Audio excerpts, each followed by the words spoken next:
माननीय अध्यक्ष महोदय, आज स्वास्थ्य विभाग का भी प्रश्नोत्तर का दिन है और मेडिकल कैंप भी लगे हैं। इधर विपक्ष को पूरे इलाज की जरूरत है। मुख्यमंत्री जी का हम लोग अभिनंदन करते हैं, आपने दर्शन देख बड़ी कृपा की।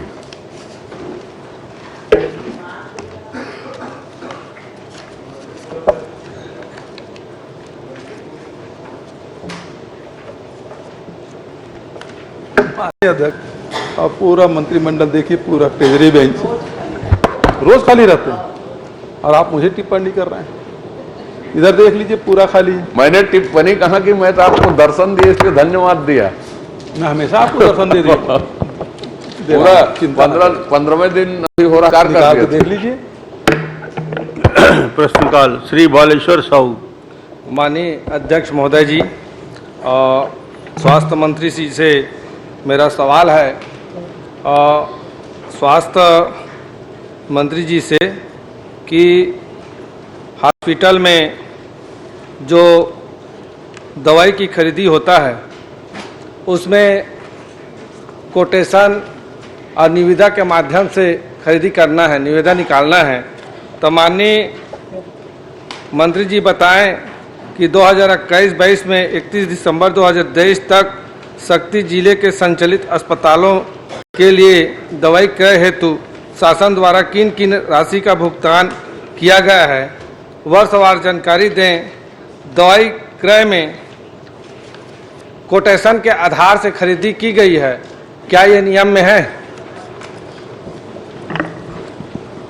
माननीय अध्यक्ष महोदय, माननीय सदस्य जी ने जो जानकारी पूछी थी उसका पुस्तकालय में रखे प्रपत्र सावरदा के माध्यम से जानकारी दे दी गई है, परंतु इन्होंने अभी पूरक प्रश्न उससे पूछा है जिसमें कोटेशन के संबंधित पूछा है। कोटेशन में माननीय अध्यक्ष महोदय 3 प्रकार के निविदा बुलाए जाते हैं, क्योंकि दवाइयों के लिए टेंडर की ज़्यादा प्रतीक्षा कर पाना छोटे मोटे दवाइयों के लिए आपातकालीन स्थिति मुश्किल होता है, इसलिए 50,000 तक की जो खरीदी है उसके लिए सिंगल निविदा पर भी कोटेशन लेकर किसी एक भी उससे संबंधित दुकानदार से 50,000 तक छूट रहता है।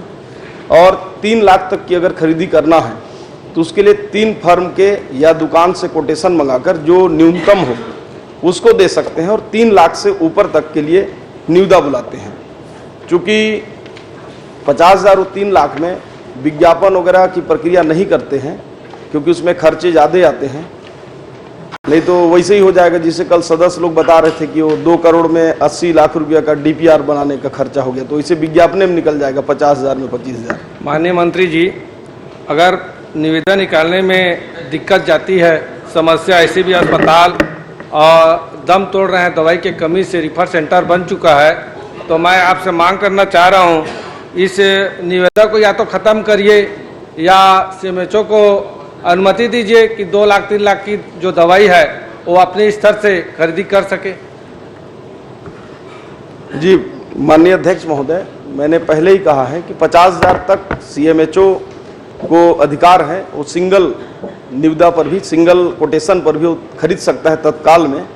और तो 3 लाख तक वो 3 दुकानदारों से या फर्म से वो कोटेशन मंगाएगा, जो उसका न्यूनतम होगा उसको सेम डेट में ही निराकरण करके खरीद सकता है। मंत्री महोदय जी, 50,000 तक का जो नियम है, लेकिन हमारे CMHO ने 2-2 ढाई लाख का दवाई वो बिना निविदा के खरीदी की है। तो मैं ये आपसे मांगना चाह रहा हूँ, चलना रहता है और निविदा की जो प्रक्रिया है बहुत कठिन है, तो आप उनको 2 लाख 3 लाख तक का उनका जो 50,000 है उसको बढ़ा के 2 लाख या 3 लाख कर दीजिए, उनको आसानी होगा। हमारे पास हॉस्पिटल में स्टॉक रहेगा, दवाई की कोई कमी नहीं रहेगा।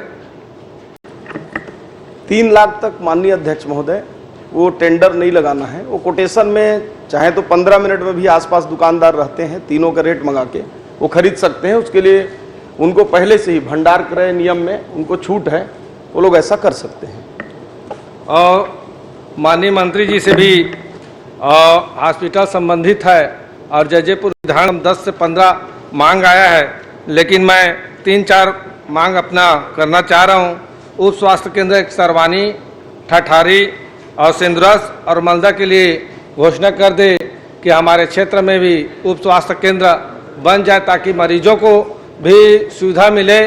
और चाह रहे हैं कि जो मरीज तत्कालीन में आते हैं तो एक्सरे और सोनोग्राफी के लिए भी आप व्यवस्था का प्रावधान करिए, ताकि और हमारे मरीज जो प्राइवेट अस्पताल में अपन गरीबी और स्थिति खराब होने के कारण इलाज ठीक ढंग से नहीं करा पाते और मरीज दम तोड़ देते हैं, तो ये व्यवस्था हमारे सरकारी अस्पतालों में और हमारे क्षेत्र में ही हो जाए तो बहुत ही सुविधाजनक होगा। और ये जो सरवानी और ठठारी और सेंद्रस मलदा के लिए उप स्वास्थ्य केंद्र का जो मैं मांग किया हूँ, तो माननीय मंत्री महोदय जी आप घोषणा कर देते तो क्षेत्र में बहुत खुशी की बात होता है।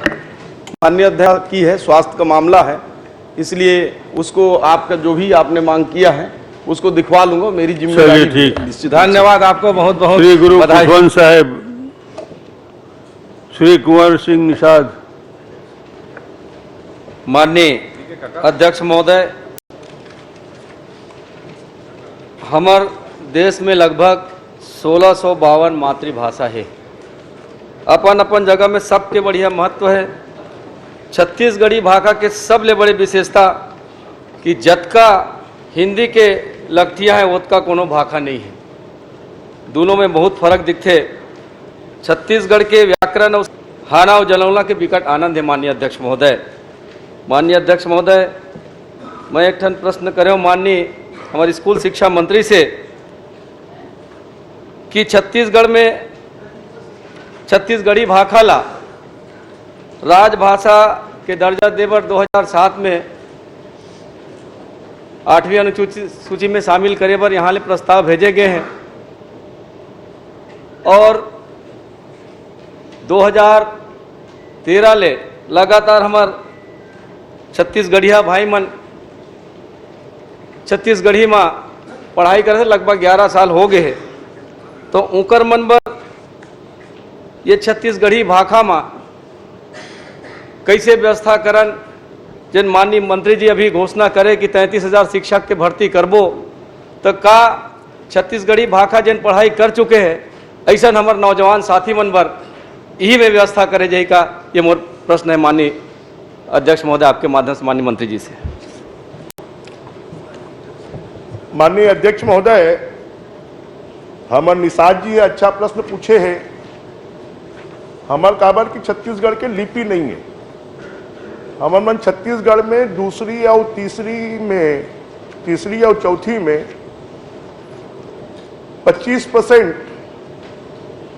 छत्तीसगढ़ी में हिंदी के किताब में सब्जेक्ट ला रखथन, और 5वीं से जो 8वीं तक है उनमें 30% रखथन, और जो 9वीं 10वीं 11वीं 12वीं में है उनमें 15% रखथन, और हमारे जो हिंदी के शिक्षक है वह छत्तीसगढ़ी ला पढ़ाते हैं। काबर की हिंदी के शिक्षक लगभग सब क्लास में है, एकर खातिर ओकर अलग से व्यवस्था करे की जरूरत नहीं है। माननीय अध्यक्ष महोदय,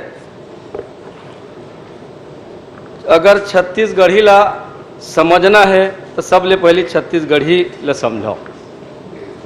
सियान मन कहे है कि गोट गोट में गोट है, छत्तीसगढ़ी भाषा आन भाषा।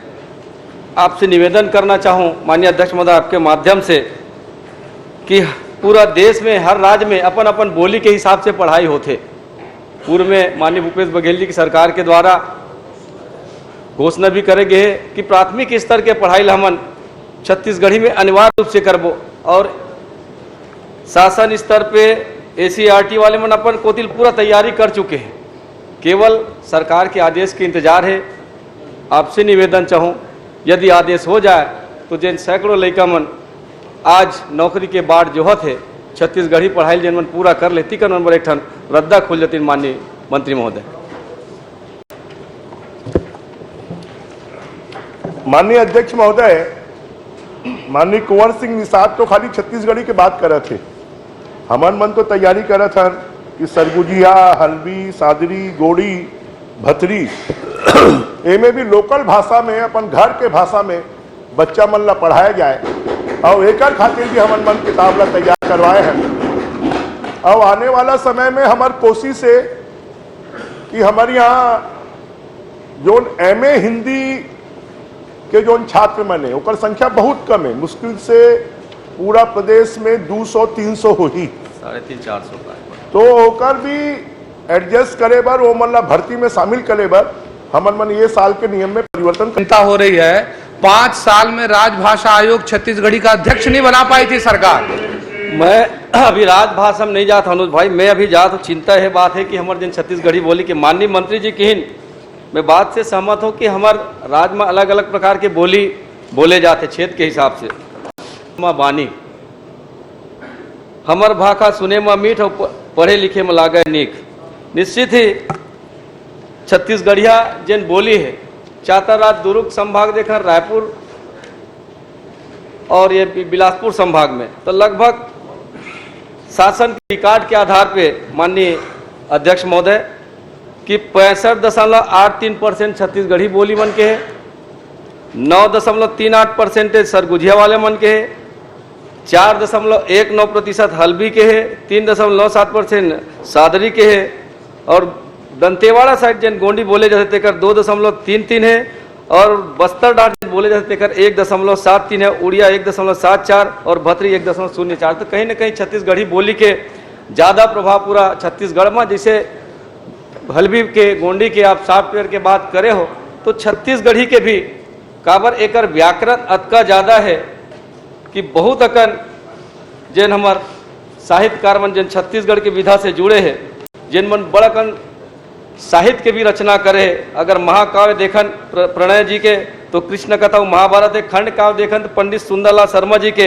दान लीला, शहीद वीर नारायण सिंह गोविंद विट्ठल के, और साथ ही यदि कहानी देखन तो पालेश्वर शर्मा जी के सुसगझन कररी सुरता के और डोकरी के कहनी और केयूर भूषण के मोगरा जी के हीरो के कहनी, केयूर भूषण के कुल के मर्जाद। ऐसे नाटक देखन तो पंडित लोचन प्रसाद के कलिकाल और खूबचंद बघेल जी के ऊंच और नीच करम चढ़ा, जनरल सिंह बेटवा के बिहाव किसान के करलई और केयूर भूषण जी के सौरा कहने से बड़ा कन जिन छत्तीसगढ़ी के जिन बात है साहित्य के माध्यम से हवे माननीय महोदय। कोई प्रश्न है? जी जी जी, गुरु घासीदास बाबा जी के जन एक बात कि मन के एक समान के भी प्रवाह छत्तीसगढ़ के बात। कोई प्रश्न कुछ है क्या? मैं वही चाहता हूँ आदरणीय, आप तो पूरा किस्सा कहानी 10 मिनट। जी जी, मैं वही चाहता हूँ प्रश्न कि करिए जब ना। आपका हमारा साहित्य कला समृद्ध है तो चिंता ये बात के कि ये साल माननीय मंत्री जी से चाहूँ कि कम से कम प्राथमिक स्तर में छत्तीसगढ़ी भाषा के पढ़ाई ला चालू कर देवे, चलिए ताकि हमारे लड़का मन मंत्री जी बढ़िया व्यवस्थित बन जाए। माननीय अध्यक्ष महोदय, 24-25 साल की हमारी विधानसभा हो रही है, मेरे ख्याल से अब तक का सबसे लंबा प्रश्न करने का यह रिकॉर्ड हो, उसने आज तक नहीं किया होगा। ब्रिजमोहन जी से अपेक्षा है कि इतना ही लंबा उत्तर आप देंगे। अजय जी प्रश्न किया ही नहीं, उन्होंने संदर्भ बताया। चलिए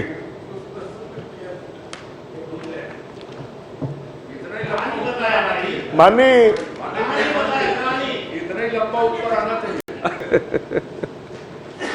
माननीय अध्यक्ष महोदय, कुंवर सिंह निषाद जी के जो प्रश्न है वो भावनात्मक रूप से तो अच्छा है, पर हमारे छत्तीसगढ़िया मल्ला आगे बढ़ाना है कि नहीं बढ़ाना है, पूरा देश के शिक्षा के स्तर पर लाना है कि नहीं लाना है। चलो छत्तीसगढ़ी कहते हैं कि रहीस तो तुम्हारे बैठे हैं पूर्व मुख्यमंत्री जी है, ये आत्मानंद स्कूल छत्तीसगढ़ी आत्मानंद स्कूल काबर नहीं खोलिस, अंग्रेजी के काबर खोलिस, जरा एक जवाब दे दे। आखिर जरूरत क्या चीज के है हमला, भावना अलग चीज है और छत्तीसगढ़ के बच्चा मन के भविष्य ला बनाना, उन्हें आगे बढ़ाना, राष्ट्रीय स्तर के कंपटीशन में शामिल होना, ये एक अलग चीज है। तो भावना से मैं भी सहमत हूं, परंतु आज के समय पे अगर हमला अंतरराष्ट्रीय राष्ट्रीय स्तर पर कंपटीशन में शामिल होना है तो जो ये देश के जरूरत है ओकर हमला शिक्षा दे बर पड़ी। चलिए और मैं अध्यक्ष महोदय, माननीय अध्यक्ष महोदय, माननीय कुंवर सिंह निगड़ी छत्तीसगढ़ी करे हो, कुछ नहीं करे हो, पहली बार में निर्णय ले हो जो 33,000 शिक्षक के हमन मन भर्ती करत हन, जो मन एमए हिंदी करे है ओकर मन के भी भर्ती में करे जाही, ये पहली बार हमन मन निर्णय करे हैं। मैं छत्तीसगढ़ी के बात करत हूँ माननीय अध्यक्ष महोदय, छत्तीसगढ़ी के बात करत हूँ। इनमें भावना के बात नहीं है, छत्तीसगढ़िया मन के बोली के सम्मान के बात है। भावना अलग चीज है। माननीय मंत्री महोदय, माननीय मंत्री जी, यदि एक सेकंड, माननीय मंत्री जी, जब तक छत्तीसगढ़ी 8वीं अनुसूची में नहीं जुड़ेगी, हम उसको कुछ भी कर लें, राष्ट्रीय स्तर पर किसी दूसरे प्रदेश में मान्यता नहीं मिलेगी। तो पहला तो जरूरी है कि हम सब मिलकर उसको 8वीं अनुसूची में जोड़वाने के लिए प्रयत्न करें। चलिए ठीक, भूपेश जी हो गया। महोदय, माननीय मंत्री जी ने कुंवर सिंह निषाद के प्रश्न के उत्तर में कहा कि उसमें भर्ती करेंगे, जबकि इसके मूल प्रश्न ख में आप देखेंगे बहुत सारे छात्र हैं, छात्र छात्राएं हैं, वो छत्तीसगढ़ी में डिग्री हासिल कर लिए हैं। जब डिग्री हासिल कर लिए हैं और छत्तीसगढ़ी में पढ़ाई आप करा रहे हैं, प्राथमिक में, मिडिल में, हाई स्कूल में है, तो जब डिग्री आप हायर एजुकेशन में है और उन्होंने डिग्री ले ली है, कम से कम उन लोगों को भी मौका मिलना चाहिए। आप 33,000 छात्र छात्राओं की भर्ती कर रहे हैं, अच्छी बात है, लेकिन जो छत्तीसगढ़ी में जिन्होंने डिग्री, मास्टर डिग्री हासिल कर ली है, उनको भी अवसर मिलना चाहिए। मूल प्रश्न है, इसमें आप बताएं, क्योंकि आपने हिंदी के बारे में बताया, छत्तीसगढ़ी के बारे में नहीं बताया। मल्ला भी हमें भर्ती करे जाही, यही बात का मैं हिंदी बोल ले रहा हूँ, हमें भर्ती। व्यास कश्यप जी, माननीय अध्यक्ष महोदय, वही बात रही साहब, हिंदी के होता हम थोड़ की असमंजस में पड़ गए।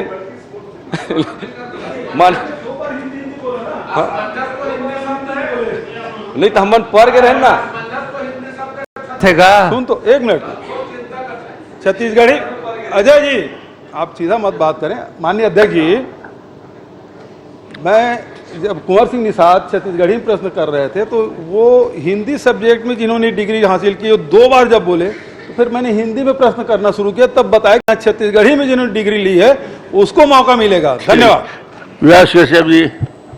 माननीय अध्यक्ष महोदय, आज मेरा जो प्रश्न था, प्रश्न के उत्तर माननीय मंत्री महोदय ने दिया है। इस उत्तर पे कुछ ऐसे विषय हैं जो राज्य सरकार ने ऐसे निर्माणों पर रोक लगाने की बात की है, पर मेरे क्षेत्र में ऐसे बहुत सारे काम हैं जो कि अप्रारंभ के स्तर पर है या निविदा हो चुकी है। ऐसे काम चूंकि स्वास्थ्य के विषय है और यह स्वास्थ्य के विषय छत्तीसगढ़ मेडिकल कॉरपोरेशन के द्वारा निर्माण एजेंसी है, इसके अंतर्गत NHM राष्ट्रीय स्वास्थ्य मिशन, मंत्री महोदय से आग्रह करूंगा कि इस विषय पर इन कामों को रोकने की बात थोड़ी होगी। चलिए बताइए। माननीय अध्यक्ष महोदय, माननीय सदस्य ने जो जानकारी चाहिए थी वो दी गई है, लेकिन इन्होंने जो कार्य हैं उनके बारे में डिटेल से पूछा और डिटेल से पूरी जानकारी दिया गया है, लेकिन ऐसा कोई काम पर्टिकुलर बता दें, कोई काम को रोका गया है विभाग के द्वारा? नहीं, अभी वर्तमान में रोका नहीं गया है, परंतु अभी वर्तमान सरकार के द्वारा ऐसा है कि भाई जो काम है वो सब काम नहीं होंगे निरस्ती के स्तर पर। अगर ऐसी बात होगी तो स्वास्थ्य की चिंता की विषय है। कम से कम केंद्र सरकार और राज्य सरकार के 15वें वित्त आयोग से, NHRM से या केंद्र प्रवर्तित योजना की जो राशि आई है उस राशि का सही सदुपयोग हो।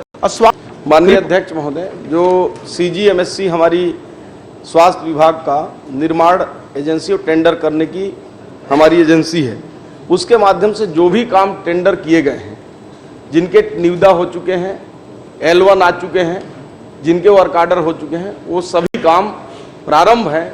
कुछ काम ऐसे जगहों में जिनमें जमीन की समस्या है या भूमि का आवंटन नहीं हो पाए, वैसे काम रुके हैं, कोई काम रोका नहीं गया है, सभी काम चलेंगे। चलिए।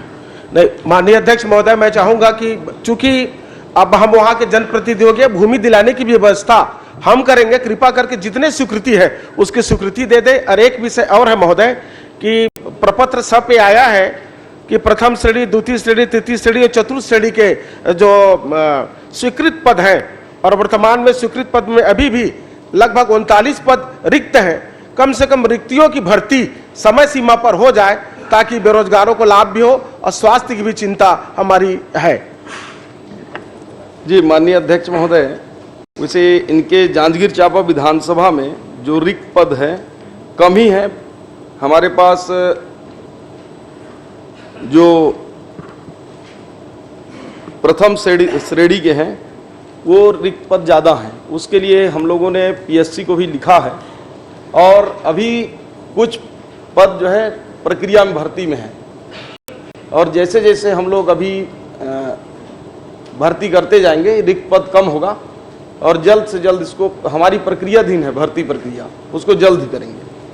माननीय अध्यक्ष महोदय, एक विशेष, चूंकि मोदी की गारंटी में यह बात का भी उल्लेख है कि प्रत्येक लोकसभा या प्रत्येक जिला मुख्यालयों पर मेडिकल कॉलेज, माननीय पूर्व मुख्यमंत्री हमारे आदरणीय भूपेश बघेल जी की भी घोषणा वहां पे हो चुकी है। स्थल भी चिन्हांकित हो गया है और स्थल चिन्हांकित के बाद अफसर भी नियुक्त हो गए हैं। मैं चाहूंगा कि ये प्रश्न उद्भूत नहीं होता है, ठीक, अलग से पूछ लीजिए। श्रीमती हर्षिता स्वामी बघेल।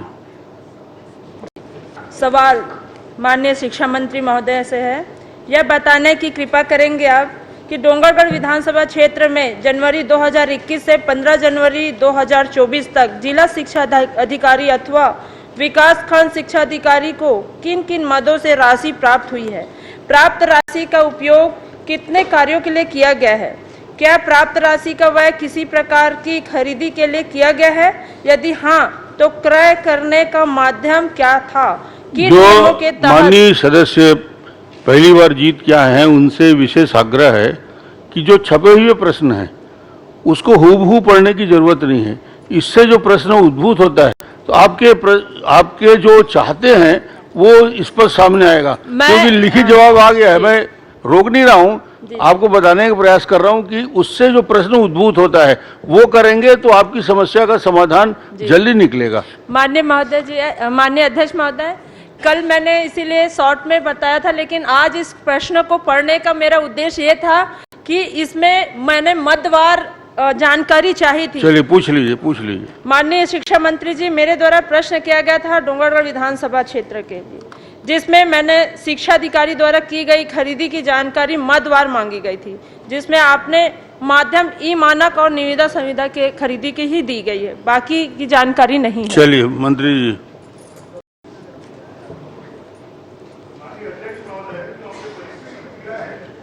उस परिशिष्ट में इसकी जानकारी दी है। कुल मिलाकर जिला शिक्षा अधिकारी और जो हमारे विकासखंड शिक्षा अधिकारी हैं उनको जो पैसा दिया जाता है, वेतन भत्ते, मजदूरी, यात्रा भत्ता, डाक तार, दूरभाष, फर्नीचर क्रय, पुस्तक पत्रिका देयक भुगतान, बिजली बिल, वर्दी का एवं कपड़ा, लेखन सामग्री, अन्य आकस्मिक व्यय, सूचना प्रौद्योगिकी, मध्याह्न भोजन, परीक्षा प्रश्न पत्र, उत्तर पुस्तिका छपाई, खेलकूद सामग्री का क्रय, जिला खनिज न्यास संस्थान डीएमएफ मद के अंतर्गत स्वीकृत कार्य, स्वच्छता सामग्री का क्रय, विज्ञान सामग्री का क्रय, सहायक अनुदान, पुस्तकालय हेतु सामग्री, समग्र शिक्षा स्वामी आत्मानंद उत्कृष्ट विद्यालय भवन निर्माण, शालाओं हेतुओं के लिए चाहिए। और एक प्रश्न कर लीजिए। पैसा दिया जाता है। एक प्रश्न और कर लीजिए। माननीय अध्यक्ष महोदय जी, 1 जनवरी 2021 से 31 मार्च 2021 तक मैंने कार्यालयीन व्यय का आंकड़ा मांगा था। उसमें इन्होंने पहले 16 लाख बताया, बाद में अभी हमको सूचना मिली कि 32,95,114 रुपए और 2021-22 में 28,61,165 रुपए और 2023-24 में 15 जनवरी तक 15,14,707 रुपए का व्यय किया गया। माननीय मंत्री जी, 2021 से 15 जनवरी 2024 तक 80,64,462 रुपए का व्यय किया गया। माननीय अध्यक्ष महोदय जी, ऐसा कैसा कार्य किया गया कि सिर्फ इसकी जो विभागीय जानकारी है हम लोगों को सही जानकारी नहीं दी जा रही है। और मैं और एक क्वेश्चन आपसे बताना चाहूँगी, जिसमें आपने बताया है उसमें आपने ये नहीं बताया कि स्टेशनरी, झाड़ू, बाल्टी, ये सारी 2,34,71,153 व्यय हुआ है, जिसमें छोटे छोटे सामग्री ही लिए गए और उसकी कोई रूपरेखा नहीं है। और आपको बताना चाहूँगी माननीय महोदय जी, 2023-24 में स्मार्ट टीवी में 10,43,445 रुपए का व्यय हुआ। जबकि क्षेत्र में हमको ये जानकारी मिली जब जाने से कि वहाँ के जो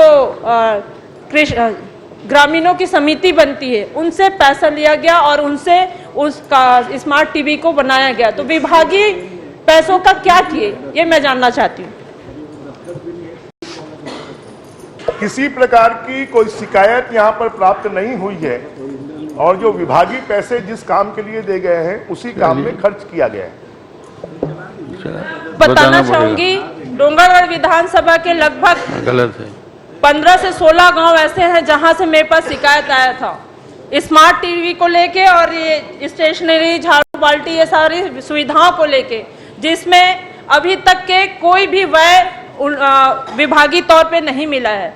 और आपको बताना चाहूंगी स्मार्ट टीवी के लिए उन्होंने चंदा इकट्ठा करके हर स्कूलों में स्मार्ट टीवी लगाए, तो वहां से कलेक्टर का आदेश था, ऐसे भी मेरे को सूचना मिली है। तो आप बताना चाहेंगे विभाग ऐसी गलती क्यों कर रहे हैं? और मैं तो आपसे ये भी निवेदन करना चाहूंगी कि विभाग की इस गलतियों को छुपाने के बजाय हमको सरकार आपकी रहे से हमारी रहे, इसको अच्छे व्यवस्थित तौर पे इसकी जानकारी दें। माननीय अध्यक्ष महोदय, मैं हर्षिता जी को इस बात का कि अगर आपके पास में कोई शिकायतें हैं तो दे दीजिए। हमारे प्राप्त जो जानकारी है उस जानकारी में किसी भी प्रकार की, क्योंकि ई निविदा के माध्यम से पूरी चीजें खरीदी गई हैं और ये भंडार क्रय नियमों का पालन किया गया है और ये एक स्कूल के लिए नहीं है, ये पूरे ब्लॉक के स्कूलों के लिए है और इसलिए पूरे ब्लॉक की स्कूलों का खर्चा मैंने बताया है। कोई लिखित आप लिख के शिकायत हो तो दे दीजिए। अगर मेरे पास शिकायत आई है तो भी इसीलिए बोल रही हूँ मैं जांच आप दे दीजिए मंत्री आपके जी लिए। को। आपको ये कहना चाहती हूँ कि विधायकों की आप जांच की टीम बना दीजिए ताकि इसमें जांच बैठाई जा सके, क्योंकि बड़ी मुद्दे हैं और बहुत सारे शिकायतें हैं। मंत्री जी, और भूमका ब्लॉक का ये मामला है, आप इसको जांच करवाइए। हर्षिता जी आप दे दीजिए, जांच करा लेंगे, मंत्री जी ने कहा है। श्री इंद्र कुमार साहू। माननीय अध्यक्ष महोदय जी, मैं आपके जो मंत्री जी है उत्तर दे है ये में ग्रामवार स्वीकृत पद के साथ साथ रिक्त पद के जानकारी मांगे रहे हूँ, मगर ये में परिशिष्ट 3 में ग्रामवार जो जानकारी दे गए है वो में केवल कार्यरत पद की जानकारी है। वो गांव में कतका पद रिक्त है कर जानकारी परिशिष्ट में दर्ज नहीं है। तो क्या मैं मंत्री जी से जानना चाहता हूँ कि ग्रामवार जानकारी दी। माननीय अध्यक्ष महोदय, माननीय सदस्य ने अपने प्रश्न में केवल जो स्वीकृत पद हैं उनकी जानकारी इन्होंने मांगी है। यदि रिक्त पद की पूरे स्थानवार जानकारी आपको चाहिए तो मैं अलग से आपको उपलब्ध करा दूंगा। चलिए अगला प्रश्न। अच्छा, यही भी दूसरा प्रश्न है कि ये में स्वास्थ्य विभाग के डॉक्टर और कर्मचारी जो अपन मूल पदस्थापना से अन्य हॉस्पिटल में पदस्थ है, वो रबनपुर विधानसभा में जानकारी है 267 पद के विरुद्ध 222 कर्मचारी कार्यरत, 45 रिक्त है। ऊपर अतिरिक्त करीब 27 व्यक्ति आज भी हॉस्पिटल वन से दूसरा हॉस्पिटल में कार्यरत है। तो क्या ये में संलग्नीकरण के कोई नियम है? इला बताए कि कृपा करें।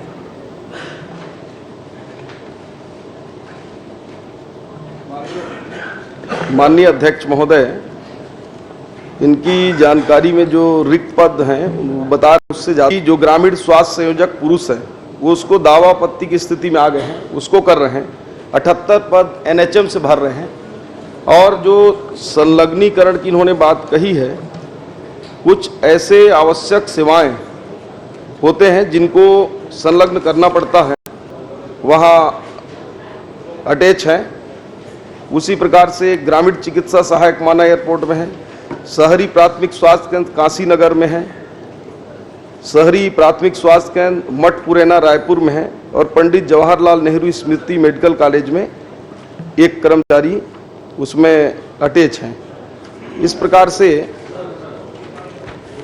ये 5 कर्मचारी मेरी जानकारी में अटैच हैं। माननीय अध्यक्ष महोदय जी, मैं मंत्री जी से जानना चाहता हूं कि मोर नया पारा सामुदायिक स्वास्थ्य केंद्र जो नगर पालिका है, वहां 3 डॉक्टर अभी भी 2015 से 18 से 3 डॉक्टर अनुपस्थित है और ये में करीब 4 कर्मचारी अभी भी दूसरा जगह संलग्न है और सामुदायिक स्वास्थ्य केंद्र में डॉक्टर के अभाव के कारण वहाँ बहुत तकलीफ है। इनकी समस्या ये है कि संलग्नीकरण की वजह से हाँ। चिकित्सक जो दूसरे स्थान पे संलग्न हैं, क्या उनको मूल स्थान में भेजेंगे? यही चाहते हैं ना आप? जी। आप बता दीजिए इसमें। माननीय अध्यक्ष महोदय, मैं जिस दिन पदभार संभाला उसके पहले ही दिन मैंने विभाग को निर्देश दिया है कि सभी संलग्नीकरण समाप्त कर दिए जाए। चलिए, आपका काम हो जाएगा। और हमने इसके बहुत कड़ाई से पालन करने हेतु पूरे प्रदेश बस में यही निर्देश प्रश्न है उनका। श्री रिकेश सेन के स्थान में श्री अनुज शर्मा। माननीय अध्यक्ष महोदय, दुर्ग जिला में समस्त स्कूलों पूछा था, यानी रिकेश जी ने सवाल पूछा था, और उसमें जो जानकारी आई है, तो मेरा सवाल ये है कि लगभग 250 से अधिक स्कूल प्रभारियों के भरोसे चल रहे हैं, प्रधान पाठक या फिर प्राचार्यों के लिए लगभग 250, और लगभग 1500 पद रिक्त हैं वहाँ। ये प्रभारियों के भरोसे जो स्कूल चल रही है, उसमें कितने ऐसे प्रभारी हैं या कितने ऐसे शिक्षक हैं जिनका प्रमोशन ड्यू है और उनका उन पदों पे प्रमोशन नहीं हो पाया है? ऐसे कितने शिक्षक हैं जिनका प्रमोशन अभी ड्यू है? चलिए। माननीय अध्यक्ष महोदय, ये प्रभारियों की व्यवस्था कोई अभी 2 महीने में नहीं हुई है। स्वाभाविक रूप से जो सीनियर व्याख्याता होते हैं, उन सीनियर व्याख्याताओं को प्राचार्य का प्रभार दिया जाता है जो उसी स्कूल में रहते हैं, और प्रमोशन की कार्रवाई भी कई सालों से नहीं हुई है। मैंने के अंदर हमारी ये कोशिश होगी कि हम प्रमोशन से जितने ज़्यादा से ज़्यादा किए जा सकते हैं उनको प्रमोशन करें, जितने नए भर्तियों के माध्यम से भरे जा सकते हैं उनको। आप सक्षम मंत्री हैं, 1 साल की बात क्यों कर रहे हैं? आप बोलिए 6 महीने के अंदर इस सारे पदों को भरा जाएगा। नहीं माननीय, क्योंकि में नहीं हुई है। स्वाभाविक रूप से जो सीनियर व्याख्याता होते हैं, उन सीनियर व्याख्याताओं को प्राचार्य का प्रभार दिया जाता है जो उसी स्कूल में रहते हैं, और प्रमोशन की कार्रवाई भी कई सालों से नहीं हुई है। मैंने परसों ही अपने बजट भाषण में इस बात को कहा है कि 1 साल के अंदर हमारी ये कोशिश होगी कि हम प्रमोशन से जितने ज़्यादा से ज़्यादा किए जा सकते हैं उनको प्रमोशन करें, जितने नए भर्तियों के माध्यम से भरे जा सकते हैं। आप सक्षम मंत्री हैं, 1 साल की बात क्यों कर रहे हैं? आप बोलिए 6 महीने के अंदर इस सारे पदों को भरा जाएगा। नहीं माननीय, क्योंकि वर्षों से पेंडिंग है, नहीं माननीय, इसको आगे बढ़ाना जरूरी हो गया है। माननीय अध्यक्ष महोदय, आपका आदेश शिरोधार्य है, परंतु मैं आपको बताऊं, लगभग 2.5 लाख हमारे पास में शिक्षक हैं, और जो अलग अलग स्तर के शिक्षक हैं। बहुत से शिक्षकों की तो लगभग 50,000 से ज्यादा ऐसे शिक्षक हैं जिनकी सीआरई हमको नहीं मिल रही है, और इसलिए ये कठिनाई है। परंतु हमारी ये कोशिश है कि हम इसको जितनी जल्दी हो सके, आपने निर्देश दिया 6 महीने का, धन्यवाद। 6 महीने के अंदर हम प्रमोशन और कोई की जितनी कार्रवाई है उसको पूरा करें। चलिए। माननीय अध्यक्ष जी, मुझे वो मैं चाहूँगा माननीय मंत्री जी वो सूची कम से कम उपलब्ध करा दें कि कितने लोगों का प्रमोशन ड्यू है। दूसरी चीज़ ये थी माननीय मंत्री जी कि इसकी वैकल्पिक व्यवस्था क्या हो सकती, क्योंकि बहुत चिंता का विषय है कि अगर 1500 शिक्षकों का अभाव है एक ही जिले में, तो जब तक ये 1500 पद खाली है, कहीं ना कहीं बच्चों की शिक्षा प्रभावित होगी। तो इसके लिए क्या वैकल्पिक व्यवस्था की जा रही है विभाग के द्वारा, कृपया मंत्री जी अवगत कराएंगे। माननीय अध्यक्ष महोदय, अगर पिछले 5 सालों में, मेरे पास पूरे प्रदेश के भी आंकड़े हैं कि पिछले 5 सालों में भर्तियों की प्रक्रिया को पेंडिंग में डाल दिया गया। अभी भी पिछले 5 सालों में जो भर्ती की गई उसमें से 4000 से ज्यादा शिक्षकों को अपॉइंटमेंट नहीं दिया गया। हम उनको अपॉइंटमेंट दे रहे हैं, और वैकल्पिक व्यवस्था हम कर रहे हैं कि वहां पर अतिथि शिक्षक के माध्यम से और शिक्षा मित्र के माध्यम से वहां पर बच्चों की पढ़ाई को किसी भी प्रकार से कोई दिक्कत नहीं हो। और हम जल्द से जल्द, शायद प्रदेश का सबसे बड़ा भर्ती का मामला है कि हम 33,000 शिक्षकों की भर्ती करने जा रहे हैं, और उसकी प्रक्रिया हमने प्रारंभ कर दी है। चलिए। तो हमारी ये कोशिश है कि अगले 1 साल में हम अधिकांश शिक्षकों की पूर्ति कर दें, और जो बचे हुए शिक्षक हैं उनकी भी भर्ती हम जल्द से जल्द कर लेंगे। माननीय अध्यक्ष जी, बस वो मैं समय सीमा अगर कुछ तय कर दे माननीय मंत्री जी। 1 साल बोल दिया ना। 1 साल, ठीक। लकेश्वर बघेल जी।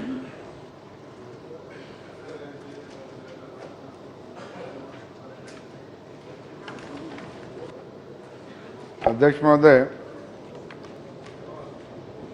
आपके माध्यम से मंत्री जी से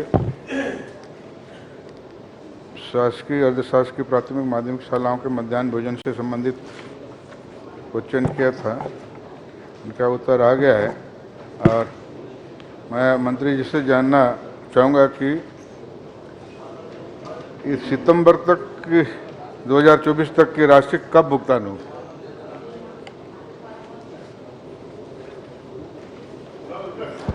जी, कब तक?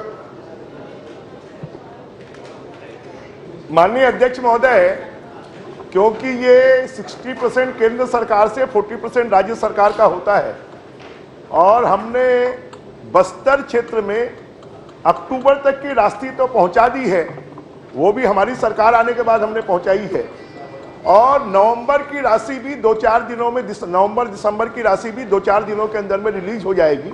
और वहां तक दिसंबर जनवरी नवंबर दिसंबर जनवरी कब तक हो जाएगी?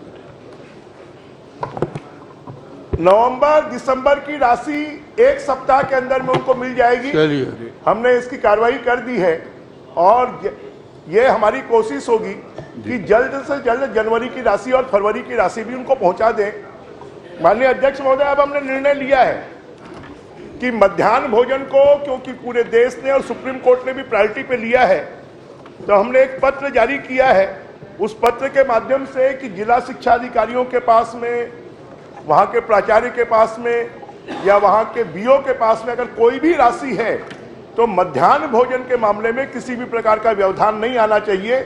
उस राशि से उसका पेमेंट कर दें, बाद में विभाग के द्वारा उनको उपलब्ध करवा दी जाएगी। चलिए ठीक। आने वाले रसोईया, उनके भी कम वेतन मिलता है, 18,000 रुपया के अंदर मिलता है, उनका भी समय पे भुगतान नहीं होता। अभी भी उन लोगों का भुगतान हुआ नहीं है, तो अब उनका भी भुगतान कब तक हो जाएगा?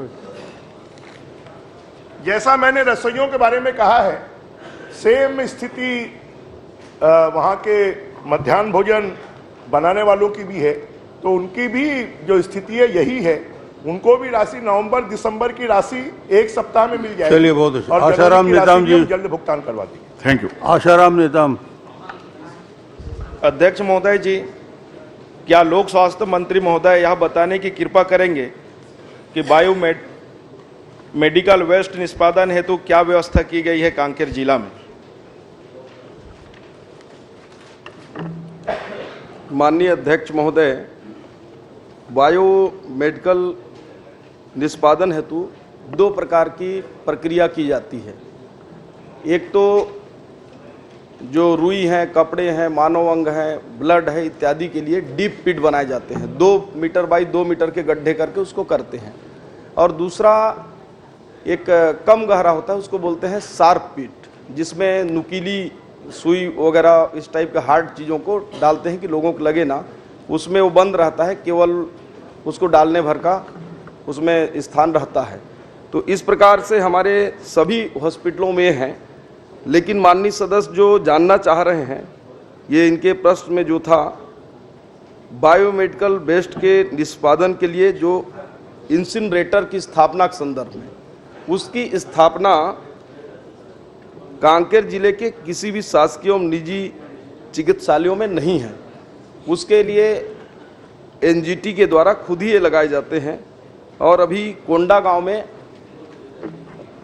ये अपने एनजीटी ने लगाने का निर्णय लिया है, जो छत्तीसगढ़ पर्यावरण संरक्षण बोर्ड है, और उसके माध्यम से ही उसका निपटान होता है। ये शासकीय भी पूछ रहे हैं और प्राइवेट भी पूछ रहे हैं, दोनों चिकित्सालय में इंसिनेटर के बात पूछ रहे हैं। उसकी कुछ जानकारी है आपके हाँ, पास? मेरे पास शासकीय की भी जानकारी है, प्राइवेट का भी है। निजी चिकित्सकों में भी इंसिनरेटर, मूल प्रश्न ये है। ये इंसिनरेटर जो है किसी भी उस जिले में शासकीय में है ना प्राइवेट में नहीं है। चलिए आगे बस करिए। नहीं तो बायोमेडिकल वेस्ट जो निष्पादन हेतु शासन के एनजीटी का क्या निर्देश है? माननीय अध्यक्ष महोदय, एनजीटी का निर्देश इनको दिया हुआ है। बोले तो पढ़ देता हूँ, आधा घंटा लगेगा पढ़ने में, रखा हुआ। चलिए उनको उपलब्ध करा दीजिए। ये पूरे निर्देश को पढ़ें तो। ठीक है, उनको उपलब्ध करा दें आप। श्री किरण देव। माननीय अध्यक्ष महोदय, हमारा छत्तीसगढ़ वैसे भी अपनी सांस्कृतिक धरोहर और परंपरा मेला मड़ई उत्सव के नाम से पूरे देश में जाना जाता है। आपके माध्यम से आदरणीय मंत्री महोदय बृजमोहन अग्रवाल जी से इसी संदर्भ में यह प्रश्न कि माननीय मंत्री महोदय कृपया यह बताने की कृपा करेंगे, और ये बस्तर संभाग को लेकर स्पेसिफिक कि बस्तर संभाग वैसे भी मेला मड़ई पूजा यात्रा विधान इस तरीके की परंपराओं को समेटे हुए वर्ष भर ये कार्य होते हैं, सांस्कृतिक पारंपरिक पूजा संबंधित। बस्तर संभाग के अंतर्गत ऐसे कितने मेला मड़ई और यात्रा पूजा विधान में हमारे शासकीय मद से या शासन के द्वारा अनुदान प्राप्त संचालित दिया जाता है, और ये वर्ष 2021 से आज पर्यंत तक की ये जानकारी के संबंध में प्रश्न है माननीय मंत्री महोदय से। मंत्री जी।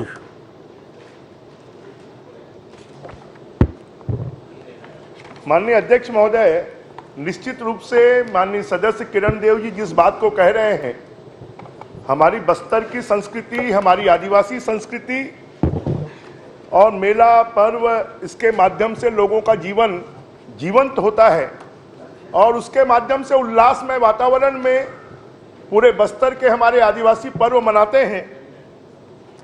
और मैं आपको बताऊं कि जब आप मुख्यमंत्री थे तभी हमने पहली बार इन सब उत्सवों के लिए पैसा देने शुरू किए। पहले तो इन उत्सवों को कोई पैसा मिलता ही नहीं था। और माननीय किरण देव जी ने जो पूछा है, इनको 21-22 में 1,25,50,000, 22-23 में 1,65,45,000, 23-24 में 58,95,000 रुपए उपलब्ध करवाया गया है। मैंने उसकी लिस्ट भी दी है। मुख्य रूप से यहां पर गोंचा पर्व, चित्रकोट महोत्सव और साथ में रामाराम मेला, ये 3 मेले प्रमुख रूप से होते हैं।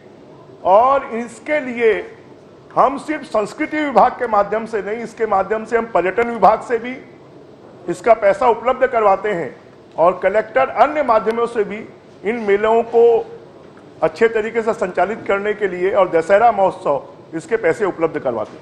चलिए, और कोई प्रश्न?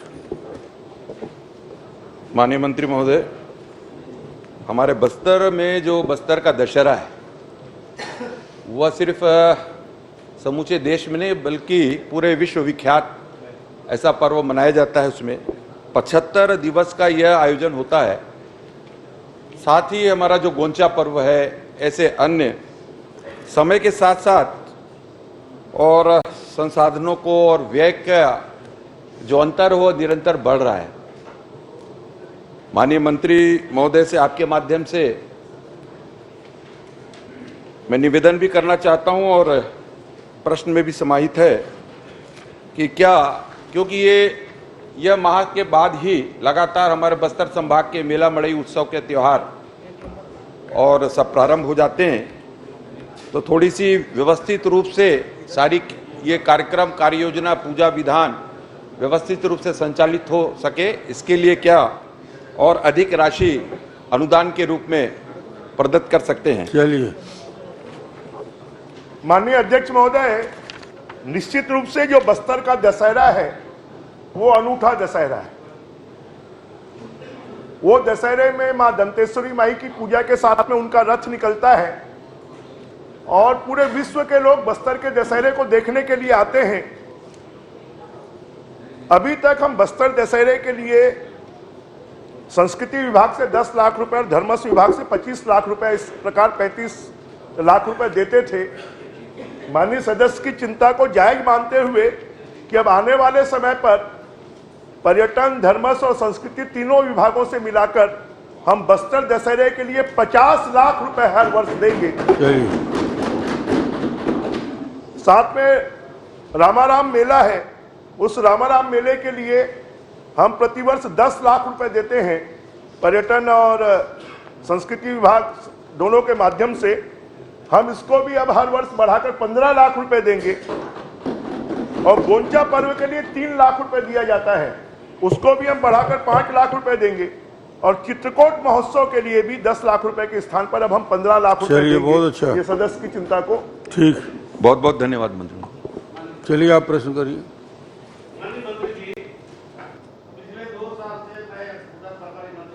से आपके विभाग से 5 लाख रुपया रामाराम को देते हैं।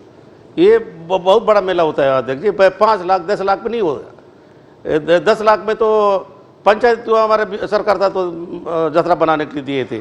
आजकल महंगाई का जमाना है, पिछले साल का देख लेना कलेक्टर से। उसके पहले भी हम संस्कृति विभाग से अमरजीत भगत के पास था, हम चिट्ठी लिखने से 5 लाख रुपए देते। 5 लाख दे देना रामाराम वाला।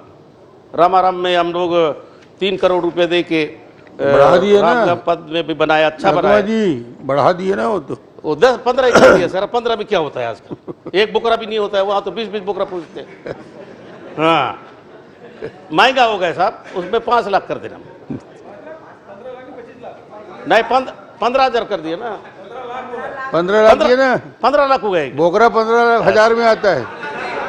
क्या दादी सुबह से ही मत कर दीजिएगा। 15 लाख में कितना बोकरा आएगा, हिसाब लगा लो। दादी आज सुबह से हो गया क्या? सुबह से ही दादी आज रोहित साहू। माननीय अध्यक्ष महोदय, मेरा दादी का होता तब है जब वो धमतरी रूपते हैं तब। हाँ, माननीय अध्यक्ष महोदय, मेरा प्रश्न हम सबके जीवन से जुड़े बहुत ही महत्वपूर्ण विभाग का है।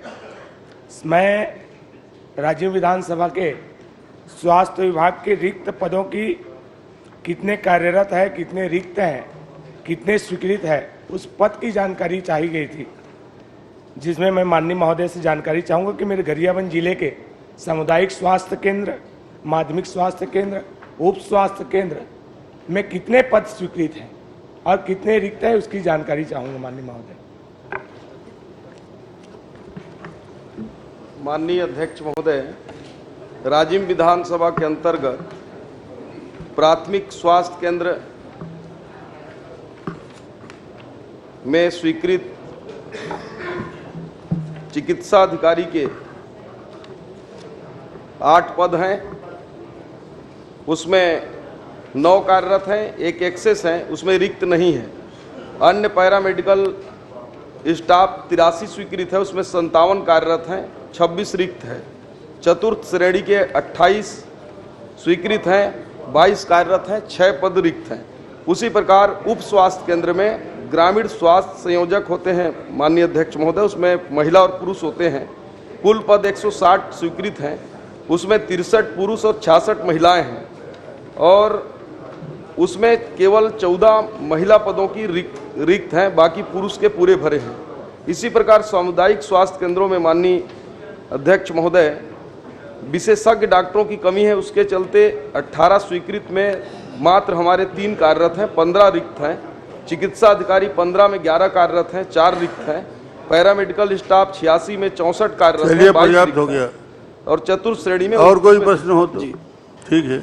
माननीय अध्यक्ष महोदय, मेरे यहाँ जिला हॉस्पिटल जो है रिफर सेंटर बना नहीं, हुआ आप चाहते क्या हो पूछ लो जी।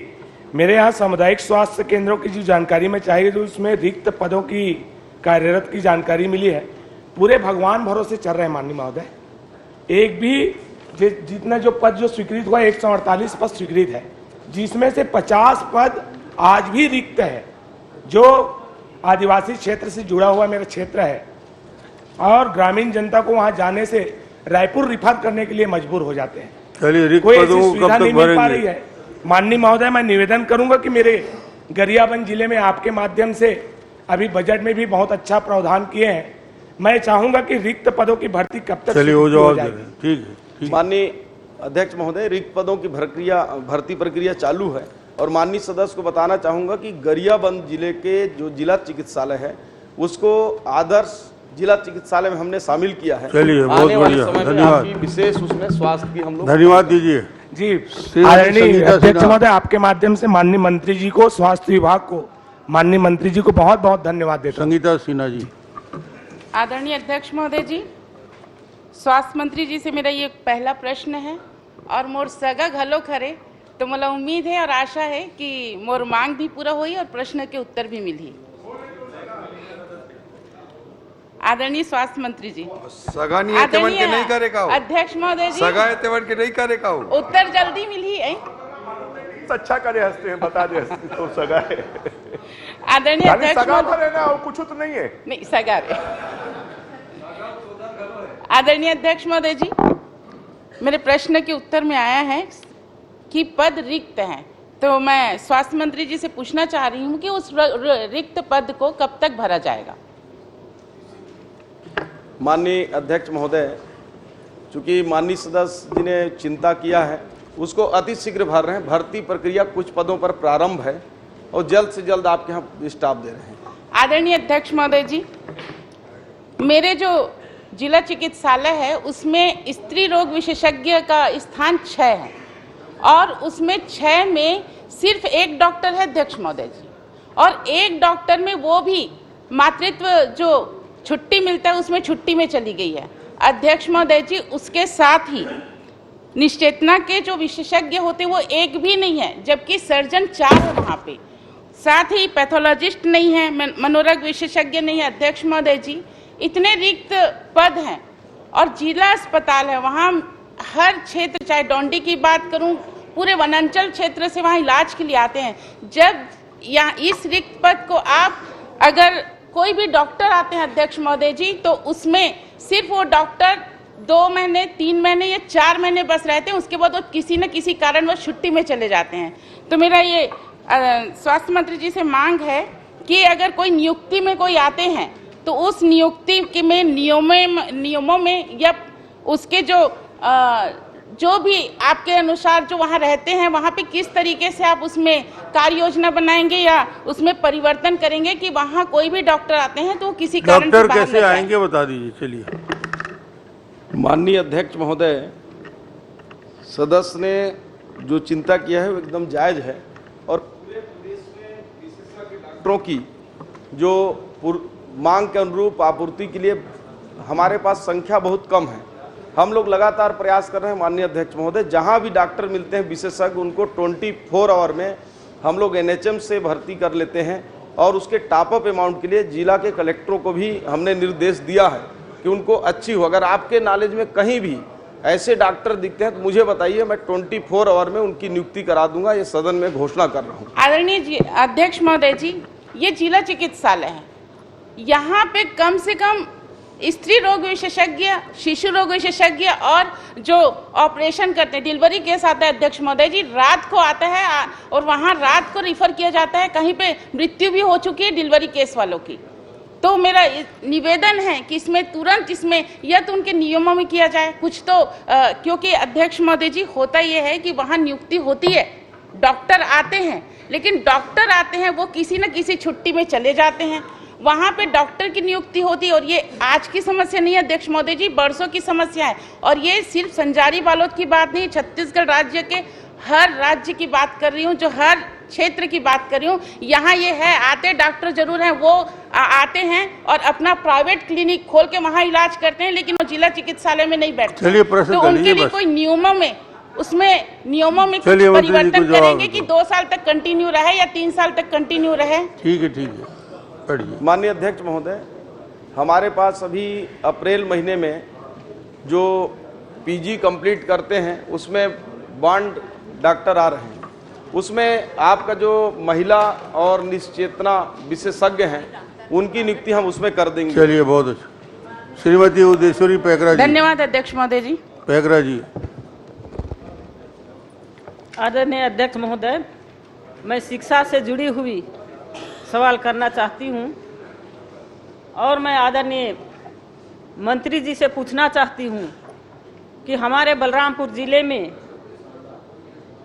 जो स्कूल शिक्षा, माध्यमिक, पूर्व माध्यमिक, हाई स्कूल और हायर सेकेंडरी स्कूल जर्जर है और भवन विहीन है और हाता विहीन है इसके बारे में मैं जानकारी पूछना चाहूँगी और मंत्री महोदय को कहना चाहूँगी कि जिस तरह से आपने 33,000 शिक्षकों का नियुक्ति के लिए यहाँ पर बजट में प्रावधान किया है, तो यहाँ हमारे बलरामपुर ज़िले में जो शिक्षक विहीन है, तो हमारे बच्चों को भी, जो पढ़ाई करने वाले बच्चों को भी शिक्षक की ज़रूरत है। और जो भवन विहीन है, आज हमारे बलरामपुर ज़िले के बच्चे पेड़ के नीचे में बैठ करके पढ़ रहे हैं। छोटा प्रश्न करिए, समय कम है, प्रश्न करिए। किराए में बैठ के पढ़ाई कर रहे हैं। तो मैं मंत्री महोदय से पूछना चाहूंगी कि ये भवन विहीन है, ये भवन कब तक बन जाएगा? इनका प्रश्न बहुत साफ है, जर्जर और भवन विहीन स्कूलों को कब तक निर्माण करेंगे, बस इतना ही पूछ रही है ना। चलिए बैठ जाइए। माननीय अध्यक्ष महोदय, हमारी कोशिश होगी कि अगले 5 सालों में हम प्राथमिकता के आधार पर जर्जर और भवन विहीन स्कूलों को हम उनका भवन उपलब्ध करवा दें, ये हमारी कोशिश होगी। मैं इसकी जानकारी चलिए, और कोई प्रश्न? ये अहाता विहीन है अध्यक्ष महोदय, जो जहाँ पर अहाता नहीं बना है वहाँ पर शाम के समय असामाजिक तत्व का वहाँ पर डेरा जमा रहता है, वहाँ पर शिक्षा अहाता सही बच्चों को बनवाइए, पढ़ने में दिक्कत होती है। अहाता की मांग कर रही है। माननीय अध्यक्ष महोदय, इनका जिला खनिज की दृष्टि से बहुत सक्षम जिला है। मैं तो चाहूंगा कि शासन की तरफ से भी और बाकी लोग भी कि हमारी ऐसी स्कूलों के लिए CSR मद से और खनिज मद से, क्योंकि स्कूलों का लगभग 60,000 स्कूलें हैं, 60 लाख बच्चे हैं और लंबे समय से उसकी चिंता नहीं की गई है। और इसलिए आने वाले समय में हम CSR मद से, खनिज मद से, स्कूल शिक्षा विभाग के मद से स्कूलों को इस लायक बनाया जाए कि बच्चे वहां पर ठीक से बैठकर पढ़ सकें। चाहे वो बिल्डिंग बनाने की बात हो, चाहे वो जर्जर बिल्डिंग बनाने की बात हो, चाहे फिर अहाते की बात हो, हम इसको पूरा करने की। प्रदेश की बात मत करें, कम से कम सिद्धेश्वरी जी ने जो पूछा है उसके जिले में उसके विधानसभा कम से कम घोषणा कर दो आप। ऐसा है, हो गया टाइम। हाँ बोल दीजिए। खाली अपने क्षेत्र में सड़क बनवा ली। अरे ठीक है, उसके में कर दो ना भाई। 5 साल का आश्वासन दे रहे हैं, उसके में कर दो कम से कम घोषणा। खाली एक जिले की चिंता नहीं है, पूरे प्रदेश। अरे अभी घोषणा कर दी सिद्धेश्वरी जी का। और इसलिए मैंने कहा है कि अगले 5 सालों में विधानसभा कर दीजिए, अगले वो भी आपके पक्ष के हैं, उसके हाथ कर दो। अगले 5 सालों में हम पूरे स्कूलों की बिल्डिंग बन जाए, उनके अहाता बन जाए और जर्जर स्कूलों की बिल्डिंग की रिपेयर हो जाए। प्रश्नकाल समाप्त।